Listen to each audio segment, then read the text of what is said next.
Assembly ఎన్నికల్లో ఇచ్చిన హామీలను కూటమి ప్రభుత్వం అధికారంలోకి వచ్చి ఏడాది కాలం గడిచినప్పటికీ ఇంతవరకు వాటిని అమలు చేయకుండా రాష్ట్ర ప్రజలను దగా వంచన మోసం చేశారని ఎన్నికల వాగ్దానాలను నెరవేర్చాలని అడిగితే ముఖ్యమంత్రి చంద్రబాబు నాయుడు ఉప ముఖ్యమంత్రి పవన్ కళ్యాణ్ తోలు తీస్తాం నాలుకను కోస్తామని బెదిరిస్తున్నారని వారి తాటాకు చప్పుల బెదిరింపులకు ఎవరూ భయపడే ప్రసక్తే లేదని YSR Congress party regional coordinator శాసన మండలి ప్రతిపక్ష నేత ఎమ్మెల్సీ బొత్స సత్యనారాయణ పేర్కొన్నారు.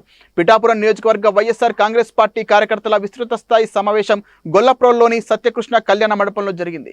ఈ సమావేశంలో పిఠాపురం నియోజకవర్గం నుండి అధిక సంఖ్యలో వైఎస్ఆర్ కాంగ్రెస్ పార్టీ నాయకులు, కార్యకర్తలు, అభిమానులు పాల్గొన్నారు.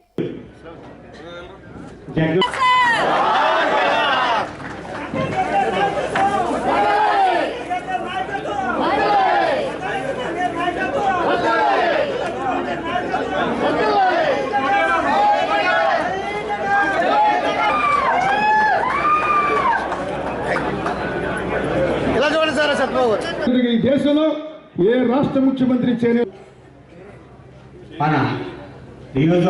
మున్సిపల్ చైర్మన్లకి, ఎంపీటీసీలకి, పార్టీల వివిధ గ్రామ లెవెల్లోనే పెద్దలు అందరితోనే కూర్చొని గారు మన జిల్లా అధ్యక్షులు వారు ఇప్పుడు రాబోయే కార్యక్రమాన్ని గురించి ఇప్పుడే మేనిఫెస్టో వారంతా కూడా దీని గురించి పురోహిత అమ్మవారి యొక్క ఒక ప్రతిపక్ష పార్టీగా ఒకసారి వారు ఎంత నష్టపోయారో ఈ ప్రభుత్వం వచ్చిన తర్వాత గారికి, యనమల కృష్ణ గారికి, రామ్జీ గారికి అందరికీ గురువుగా దత్తాత్రేయుని దత్త గుర్తిస్తున్నాయని మనకు కనిపించలేదు. యనమల కృష్ణుడి గారికి, వేదిక మీద ఉన్న పెద్దలు వాళ్ళు మాట్లాడు దయచేసి. ఇవాళ రాజకీయ కోయితే అవుతాయి. రేపు వెళ్ళి ఊరిలోకి వెళ్తేప్పుడు ఎవరు మాకు ఎవరు కొడతారో ఎవరితో ఎవరికి కూర్చో. వందనం అన్నదాత సుఖీ భవ. ఏప్రిల్ మే మాసంలో మేము అమలు బొత్స సత్యనారాయణ గారు వేలెత్తి చూపించినటువంటి రీకాలి చంద్రబాబు మేనిఫెస్టో. చంద్రబాబు మేనిఫెస్టో ఎందుకు వెళ్ళామన్న కూడా తప్ప మాకు ఈ వేదిక మీద ఉన్న అందరూ ఇన్ఛార్జీలు, పిఎస్సి మెంబర్లు, మాజీ పార్లమెంటు సభ్యులు శ్రీ తోట నరసింహ గారు మన జిల్లా అధ్యక్షులు వారు ఇప్పుడు రాబోయే కార్యక్రమాన్ని గురించి తర్వాత యువత సమావేశం కావచ్చు, రైతుల పౌరు కావచ్చు, మహిళల భద్రత కోసం కావచ్చు, అదేవిధంగా తిరుపతి లడ్డూల గురించి కావచ్చు, ఏ విషయం ఇచ్చినా రాష్ట్ర పార్టీ ఆ విషయంలో వెంటనే రోడ్డు మీదకి వచ్చి నిరసన తెలియజేసి ప్రభుత్వాన్ని నిలదీసే విధంగా కార్యక్రమాలు నిర్వహించడం జరిగింది.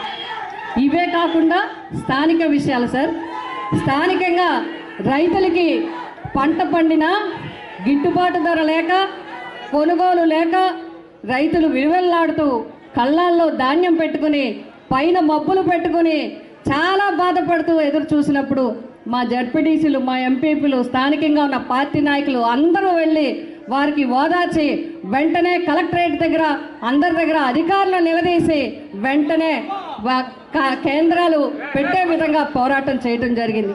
ఈ విధంగా స్థానిక సమస్యలన్నింటినీ కూడా ఎప్పటికప్పుడు మేమందరం కూడా కలిసికట్టుగా ప్రభుత్వ దృష్టికి తీసుకువచ్చి అవన్నీ కూడా ప్రజలకి మేము వెన్నంటి ఉన్నామని చెప్పడం జరుగుతుంది. ఈరోజు ఉదయాన్నే పేపర్ చూస్తాను. ఒక పేపర్, ఓ దినపత్రిక చదివితే రాష్ట్రంలో గంజాయి రహిత రాష్ట్రం కింద తయారైపోయిందట రాష్ట్రం. అంటే నిన్న వచ్చి ఉంటుంది వాళ్ళ ఆలోచన, ఈరోజు పేపర్లో రాశారు రాష్ట్రం అంతా గంజాయి రహిత రాష్ట్రం కింద తయారైపోయిందట. గత ఎన్నికల ముందు మనం ఆలకించాం, నాణ్యమైన మద్యం అందజేస్తాను అని చెప్పేసి చంద్రబాబు నాయుడు గారు హామీ ఇచ్చారు. ఆయన చెప్పినట్టు మాట నిలబెట్టుకున్నారు, మిగతావి నిలబెట్టుకున్నారో లేదో తెలియదు, కానీ నాణ్యమైన మద్యం ప్రతి ఇంటికి, ప్రతి వీధికి 2 బెల్ట్ షాపుల రూపంలో ఖచ్చితంగా అందజేస్తున్నారు. అదేవిధంగా ఆయన చెప్పని ఇంకో మాట కూడా ఆయన అమలు చేస్తున్నారు. అదేంటంటే నాణ్యమైన గంజాయి. ఈ రాష్ట్ర పిల్లల భవిష్యత్తు తీస్తే గంజాయి నాణ్యమైనది. వాళ్ళ నాయకులు ఎకరానికి ఇంత కమిషన్ తీసుకుని రాష్ట్ర వ్యాప్తంగా గంజాయి వ్యాపారంలో ఆరితేరిపోయి ఉన్నారు వారి నాయకులందరూ కూడా. నాణ్యమైన గంజాయి ఏదో సినిమాలో 4 స్టెప్పులు వేస్తే బయటకు వచ్చి మైకు పట్టుకుని ఊగుతూ 4 మాటలు మాట్లాడితే అతన్ని హీరోయిజం కింద చూడడం అంటే నిజంగా మన దౌర్భాగ్యం కింద భావించాల్సినటువంటి అవసరం ఉంది. ఇవాళ ఒక్కటే చెప్తా ఉన్నా, ఈ పిఠాపురం గడ్డ మీద నుంచి ఏదైతే ఎన్నికల్లో అదే పవన్ కళ్యాణ్ గారు ఈ ప్రాంతంలో ఈ నియోజకవర్గంలో పోటీ చేస్తూ ఆయన మాట్లాడినటువంటి మాటల్ని గుర్తు చేసుకుంటే ఆయన ఏం చెప్పారు? ప్రతి ఇంటికి వస్తాం, ప్రతి వ్యక్తితోని సెల్ఫీ దిగుతాను, ప్రతి గ్రామాన్ని కూడా అభివృద్ధి పరుస్తాను, ఈ పిఠాపురం నియోజకవర్గాన్ని ప్రపంచ దేశాల యొక్క మ్యాప్లోనే ఒక గొప్ప ప్రాంతం కింద తీర్చిదిద్దుతాను అనేటువంటి మాటను చెప్పారు. ఒక్కసారి ఆలోచన చేయమని చెప్పి మిమ్మల్ని అందరినీ కూడా అడుగుతా ఉన్నా. ఏడాది కాలం గడిచింది కదా, ఈ ఏడాది కాలంలో పవన్ కళ్యాణ్ గారు ఈ నియోజకవర్గానికి ఎన్నిసార్లు వచ్చారు అనేటువంటిది గుర్తు చేసుకోమని చెప్పి మిమ్మల్ని అందరినీ కూడా అడుగుతా ఉన్నా. ఇద్దరితో పాటు కింద నుంచి ఇంకొకరితో సంతకం పెట్టించారు. సాక్షి కూడా మనం డాక్యుమెంట్ సంతకం పెడతాం కదా, అది ఇప్పుడు ఎందుకు అడుగుతున్నామంటే, ఎందుకు చెప్తాను ఎత్తేసుకుంటామంటే, రేపు గ్రామాల్లోకి వెళ్తాం, గ్రామాలు చెప్తాం, ఏమయ్యా చంద్రబాబు నాయుడు గారు, పవన్ కళ్యాణ్ గారు ఈ విధంగా మీరు వచ్చి ప్రమాణం చేశారు, సంవత్సర కాలం అయింది, ఏ కార్యక్రమం మీరు చేశారు చెప్పండి. మరి చేయని వాళ్ళని ఏమంటుంది సమాజం?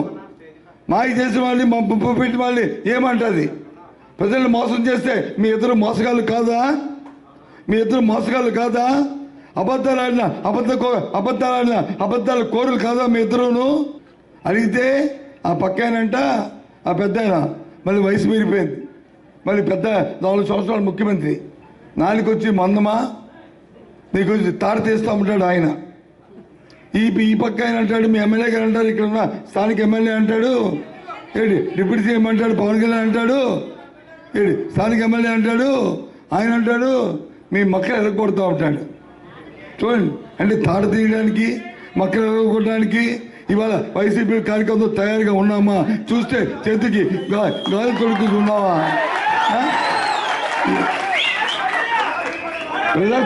ప్రజాస్వామ్యంలో ఈ మాట్లాడడం భావ్యమేనా?